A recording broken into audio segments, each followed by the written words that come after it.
Sir আমাৰ পঞ্চায়তৰ সচিব আৰু আমাৰ আৰু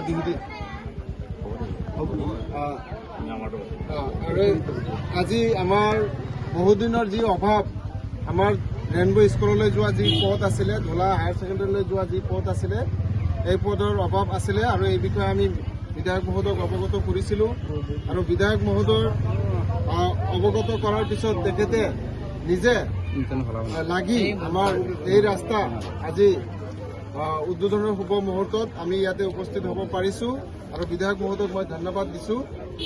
আৰু আপোনালোকে জানিব যে আমাৰ খাটনিয়াপাৰা গাঁও পঞ্চায়ত আৰম্ভ হোৱাৰ পৰা হীৰাপাৰাত কোনো ধৰণৰ MG এনৰেগাত পকা ৰাস্তা হোৱা নাই। আজিয়ে প্ৰথম বিধায়ক মহোদয়ৰ নেতৃত্বত এই ৰাস্তা হে। বিধায়ক মহোদয়ক আজি আমাৰ ইয়াৰ উপস্থিত ৰাইজৰ উদ্দেশ্যে এষাৰ ক'বলৈ মই অনুৰোধ জনাইছোঁ। উপস্থিত আমার এই পঞ্চায়েতের সভাপতি মহোদয়, আমার ওয়ার্ড সদস্য অনিতা, আমার অনামিকা, আমার বিডিও মহোদয় আর উপস্থিত ওয়ার্ড সদস্যসকল, উপস্থিত শ্রদ্ধার রাইজ। প্রথম কথা হয়েছে যে আপোনালোকৰ এই ওয়াৰ্ড তথা আপনাৰ খাটনিপাৰা পঞ্চায়তখন আগতে মঙ্গলদৈ সমষ্টিৰ অন্তৰ্গত আছিলে আৰু মঙ্গলদৈ সমষ্টিৰ অন্তৰ্গত থকাৰ পিছত বিভিন্ন জেগাত কাম হৈছে বুলি নকওঁ যে কাম হোৱা নাই বুলি, কাম হৈছে, কিন্তু এতিয়াও বহুত কাম কৰিব লগা আছে, বাকী আছে। আপোনালোকৰ বহু ৰাস্তা এতিয়াও পকী হোৱা নাই। গতিকে এই পঞ্চায়ত এতিয়া নতুনকৈ দলগাঁৱৰ লগত সংযোজিত হৈছে। দলগাঁও পঞ্চায়তত আপোনালোকে সোমাইছে। মই ভাবোঁ যে আপোনালোকে দলগাঁৱত অহাৰ কাৰণে মোৰ ভাল হৈছে যে মই আপোনালোকক সেৱা এটা কৰিব পাৰিম। গতিকে আপোনালোকে ৰাস্তা ঘাট এইটো হৈ থাকিব।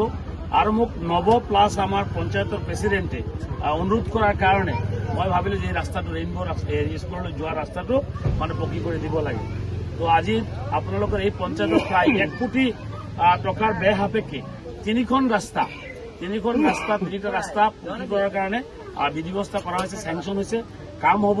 মই এটাই এই অঞ্চলৰ মুৰব্বীসকলক, ভাইসকলক অনুৰোধ কৰিম যে আপোনালোকে ৰাস্তাৰ কাম চলি থকা সময়ত আপোনালোক সহযোগ কৰিব। কাৰোবাৰ এটা ঘৰ পৰিব, কাৰোবাৰ ৱাল পৰিব, কাৰোবাৰ এটা গছ পৰিব, কিন্তু এইবিলাক কাটি দিব লাগিব। নহ'লে কিন্তু ৰাস্তা কামটো হৈ নুঠে। ৰাস্তা নহ'লে কিন্তু আপোনালোকৰ মাটিৰো ডেভেলপমেণ্ট নহয়, জেগাটো উন্নতি নহয়। গতিকে সমূহ ৰাইজক মই এটা অনুৰোধ কৰিম, আপোনালোকে মোক সহযোগ কৰক। মই আপোনালোকৰ লগত আছোঁ। আপোনালোকৰ মাত্ৰ এয়াই নহয়, ৰাস্তাই নহয়, যিকোনো আপোনাৰ কাম, অৰুণোদয়ৰ কথা কওক, বৃদ্ধ পেঞ্চন, বিধৱা পেঞ্চন, যিখিনি প্ৰয়োজন হয় আমাৰ সভাপতিৰ লগত যোগাযোগ কৰিব। মই আপোনালোকক সহায় কৰিম, মই আপোনালোকক কাম কৰি দিম। আৰু আপোনালোকৰ কিবা অভাৱ অভিযোগ থাকিলে মোৰ লগত যোগাযোগ কৰিব। গতিকে আজি আৰু বহলাই নকওঁ, এইখিনি কৈ মই মোৰ কথা শেষ কৰিছোঁ। আমাৰ হীৰাপাৰাৰ এই ৰাস্তাৰ ওচৰে পাজৰে থকা ৰাইজৰ হয় তথা আমাৰ পঞ্চায়তৰ ফালৰ পৰা মই আমাৰ আনৰ পৰা ফুলাম গামোচাৰ সম্বৰ্ধনা জনাবলৈ ধন্যবাদ।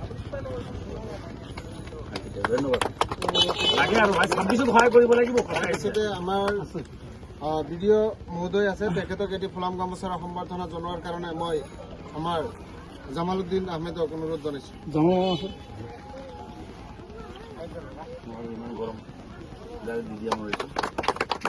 তাৰপিছত আমাৰ পঞ্চায়তৰ সচিব আছে, তেখেতক এটা ফুলাম গামোচাৰ সম্বৰ্ধনা জনাবলৈ মোৰ ককা নালু প্ৰধানক মই অনুৰোধ জনাইছোঁ।